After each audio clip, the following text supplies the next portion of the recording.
Welcome. In this video, I will show you how to resolve Bluetooth issues on Redmi Note 15 Pro 5G smartphone.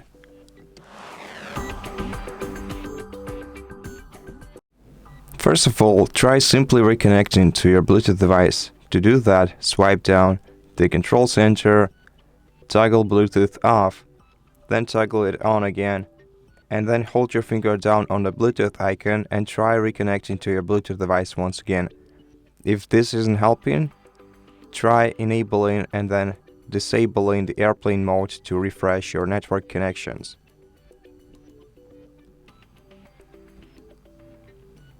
If this didn't help you, then we can go through some more additional steps. First of all, let's open settings on the smartphone and let's go to the apps menu.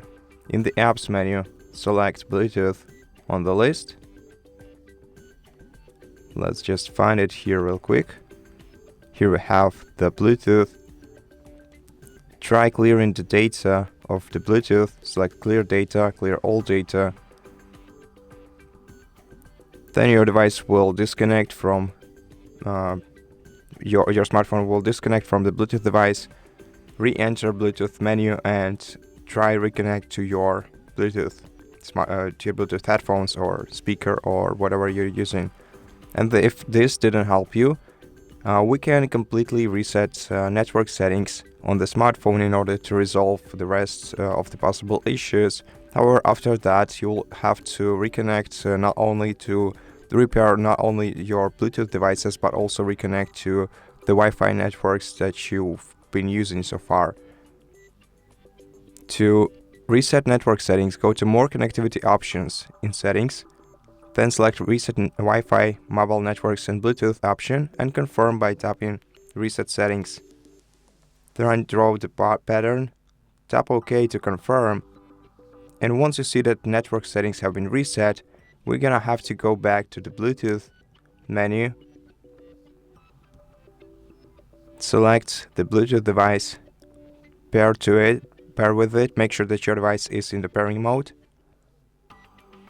And hopefully right now everything is resolved, but additionally we can also go to About Phone section, go to tap on Xiaomi HyperOS and make sure that we have the latest software version on the smartphone. But in this case we're gonna have to reconnect to the Wi-Fi network, of course. So let me do this real quick. Okay, now let's check if we have any available updates, and as you can see, no updates are available right now, therefore the software is up to date. But if you do have an update to install, then download and install it. They oftenly resolve some minor issues on smartphones in new updates, and so that's how you do it. Thank you for watching this video. I hope that it helped you, and if it did, please consider subscribing to our channel, leave us a like and a comment below, and I'll see you in the next one.